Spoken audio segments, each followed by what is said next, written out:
Mesmo que você seja um clube grande, nada é garantido. Você pode ter mais dinheiro que os outros, mais torcida, mais tradição, mas se o time não mostrar dentro de campo, amigo, as coisas complicam. Tanto é que diversos clubes gigantes aí acabam tendo temporadas horríveis. E hoje a gente separou 10 clubes relevantes do futebol atual, fortes, pra falar da pior temporada de cada um nesse século 21. E a gente abre a lista com o PSG na temporada 2006-2007, um clube que, pra quem vê hoje, né, cheio da grana, fazendo contratações bombásticas, ganhando praticamente tudo lá na França, fica difícil imaginar que antes do investimento, às vezes o Paris passava por poucas e boas. E na temporada 2006-2007 foi assim, ainda sem a grana do Qatar, o PSG se encontrava numa situação difícil. A equipe foi afundando na tabela da Ligue 1 até entrar na zona de rebaixamento.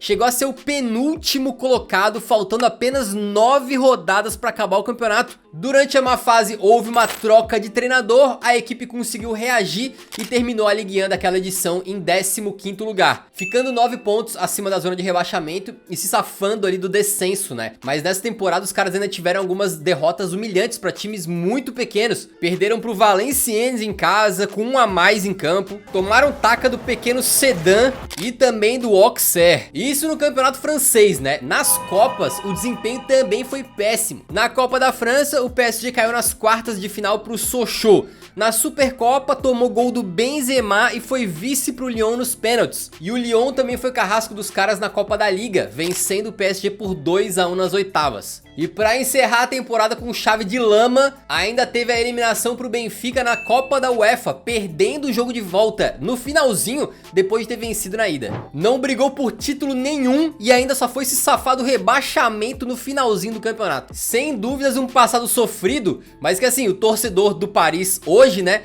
pode ficar tranquilo que nunca mais vai ver isso aí acontecer. Falando em rebaixamento, a gente vai pra outro clube que dá pra chamar de grande hoje, mas que no começo dos anos 2000 ali tinha um patamar completamente diferente, que é o Manchester City. A gente volta lá pra temporada 2000-2001, a última vez que eles foram rebaixados no campeonato inglês. Ainda sem a grana dos Emirados Árabes e vindo de uma sequência terrível que incluiu, por exemplo, um rebaixamento pra terceira divisão nos anos anteriores, o City foi o 18º colocado naquela Premier League com algumas estatísticas absurdamente horrendas. Foi o segundo time que menos venceu, o segundo que mais perdeu, a segunda defesa mais vazada. E o pior, naquela época tinha um panorama assim na cidade de Manchester. O lado azul ficava azul de tanto choro, né? Enquanto o lado vermelho comemorava. E nessa temporada 2000-2001 foi exatamente assim, né? O City rebaixado e o United campeão. Essa foi a realidade do Manchester City por décadas e mais décadas. Na Copa da Liga caiu nas quartas pro Ipswich Town e na Copa da Inglaterra nas oitavas tomaram um cacete do Liverpool por 4-2. Agora, um negócio muito interessante sobre esse City aí horrendo é que eles tinham dois jogadores muito conhecidos, né? Primeiro o George Weah, bola de ouro, que nessa época aí já era veterano e fez algumas partidas pelo time, e o Alf Ing Haaland,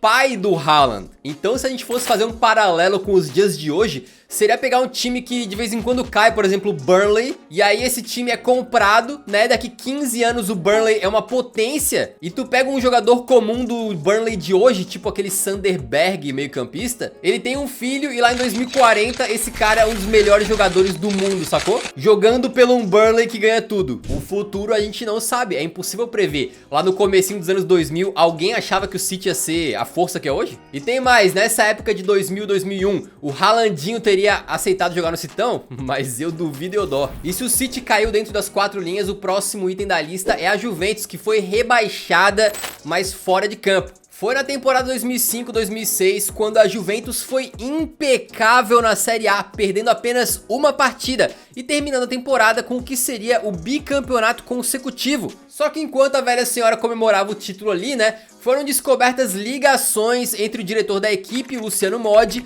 com membros do corpo de arbitragem italiana. E nas investigações foi confirmado que o Modi tinha o poder de escolher os árbitros dos jogos da Juventus. Isso aí, de forma muito reduzida, foi o que até hoje é o maior escândalo de arbitragem da história do futebol italiano, o Calciopoli. E como punição, a Juventus não só perdeu o título da temporada anterior, 2004-2005, como pela temporada 2005-2006 não só tiraram o título deles, como eles também foram rebaixados para a segunda divisão. E detalhe, começando a disputa da Série B com menos 9 pontos. E é bem verdade que nessa temporada 5-6 aí, a Juve também foi vice da Supercopa da Itália e caiu na Copa da Itália e na Champions. Mas em termos de desempenho esportivo, com essa campanha muito boa no Italianão, não dá nem pra dizer que foi a pior campanha do século, né? Até porque aquele time tinha nomes assim fantásticos. Buffon no gol, Cannavaro e Thuram na zaga, Nedved, Del Piero e Ibrahimovic do meio pra frente, fora o Capello como técnico. Então era um timaço, mas os escândalos fora de campo e o consequente rebaixamento deixaram uma marca vergonhosa na grande história aí da velha senhora, e por isso a gente escolheu aqui como a pior temporada deles no século. E se em clubes como a Juve, por exemplo, dá pra discutir qual que foi a pior temporada, chegando no Ajax meio que não tem discussão.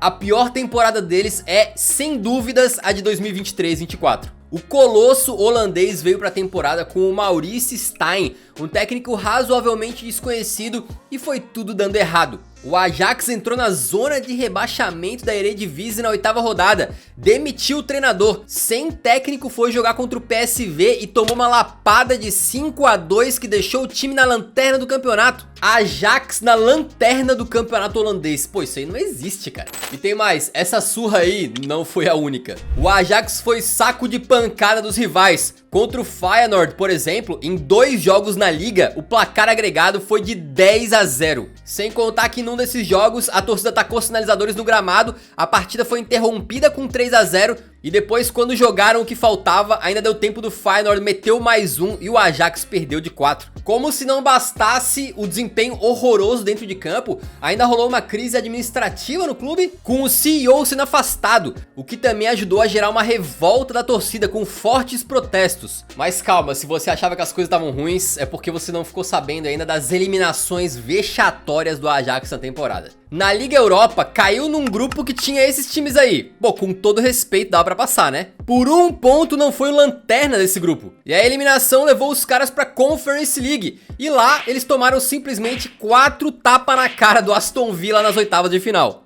Mas calma, que o Ajax chegou no fundo do poço e continuou cavando. Na Copa da Holanda, o Ajax enfrentou um time amador, o USV Hércules, da 4ª divisão.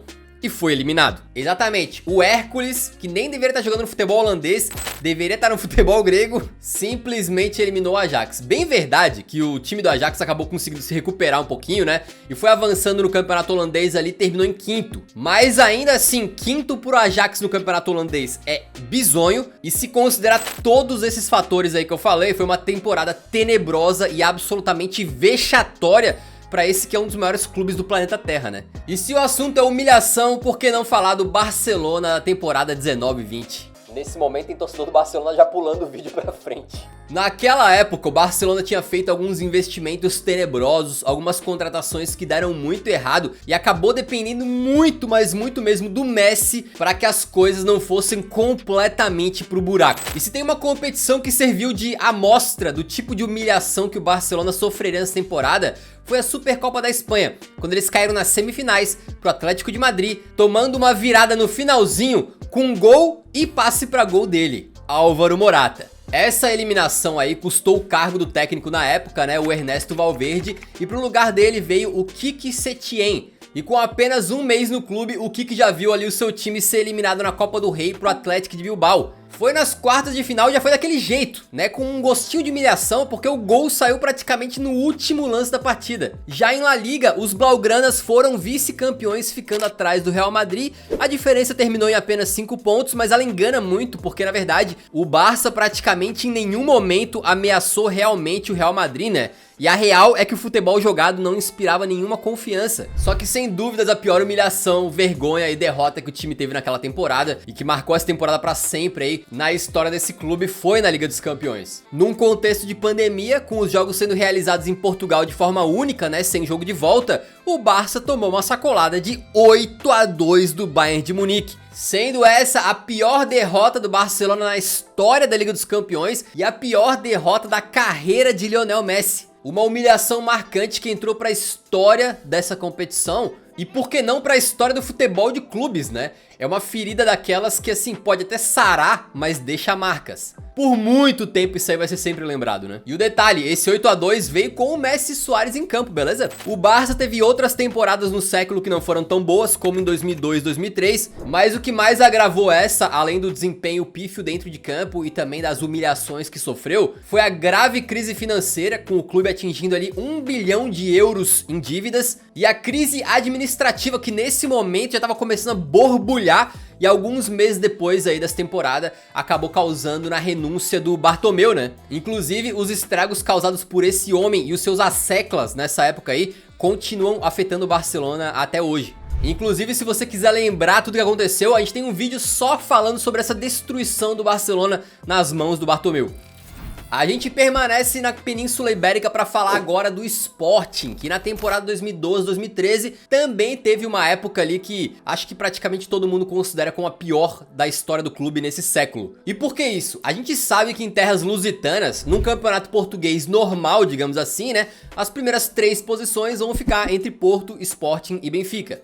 Mas em 2012-13, os Leões conseguiram a façanha de terminar em 7º lugar a liga, simplesmente a pior colocação da história do clube no campeonato português. O mau momento dentro de campo também é explicado um pouco pelas trocas de técnicos, né? Eles tiveram 3 treinadores durante a temporada, 2 bem conhecidos no Brasil, né? O Sapinto e o Gesualdo Ferreira, e mais um interino, ou seja, um carrossel de comandantes ali em que ninguém conseguia dar jeito na situação. E nas taças, o desempenho do Sporting também foi terrível. Na Liga Europa, eles foram lanternas de uma chave que tinha Genk, Basel e Videoton. Pô, os caras ficaram atrás de um time que tem nome de programa da MTV, pô. E na Taça da Liga, eles ficaram num grupo que tinha Rio Ave, Paços de Ferreira e Marítimo. E não passaram. E pra completar, na Taça de Portugal, o Sporting conseguiu enfrentar o Moreirense, que terminou a Liga Portuguesa em penúltimo lugar e rebaixado, né? Mas perdeu e foi eliminado. E de virada ainda. É doideira como essa época aí foi absolutamente tenebrosa, só que é ainda mais doido que a gente olha esse elenco e na real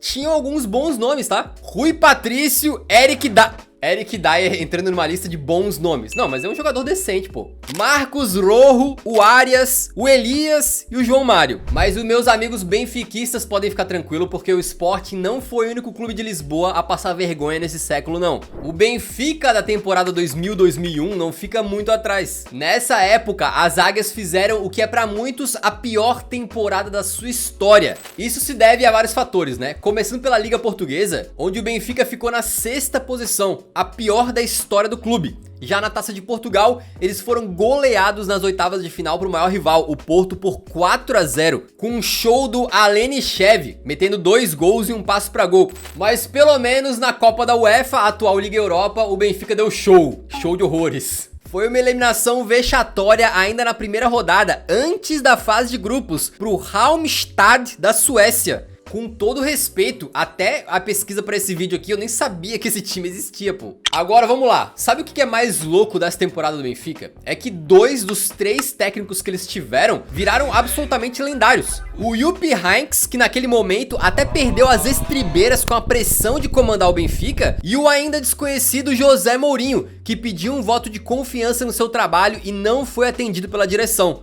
No final das contas, essa aí foi a primeira vez em quase 50 anos que o Benfica não classificou para uma competição da UEFA. Eu sou o Pedro Silveira, você está no Eurofute, e se tu chegou até aqui é porque você está gostando do vídeo, né? E se tá gostando, não esquece de deixar o like ali embaixo, ajuda muito a divulgar o nosso trabalho para mais gente, beleza? Muito obrigado.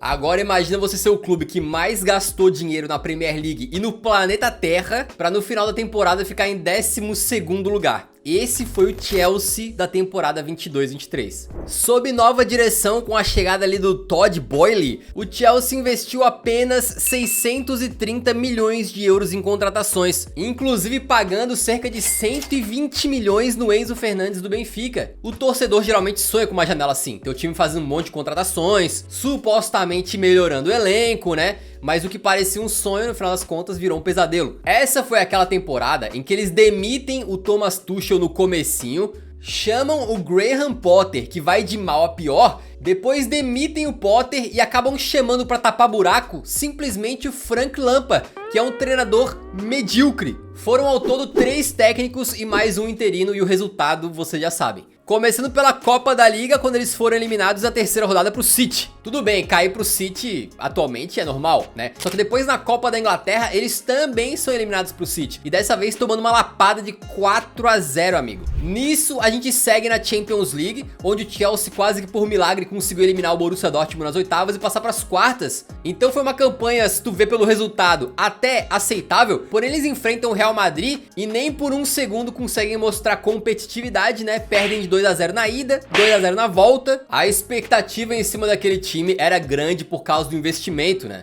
Mas a bagunça da gestão e dentro de campo fez com que os Blues terminassem a Premier League apenas em 12º lugar, o que foi a pior posição do Chelsea desde que se tornou um clube rico. E lembrando, hein? Lembrando, nunca dá pra esquecer, depois de gastar mais de €500 milhão em reforços, uma incompetência pra entrar aí pros livros de história, né? Ninguém mais lê livro de história hoje em dia.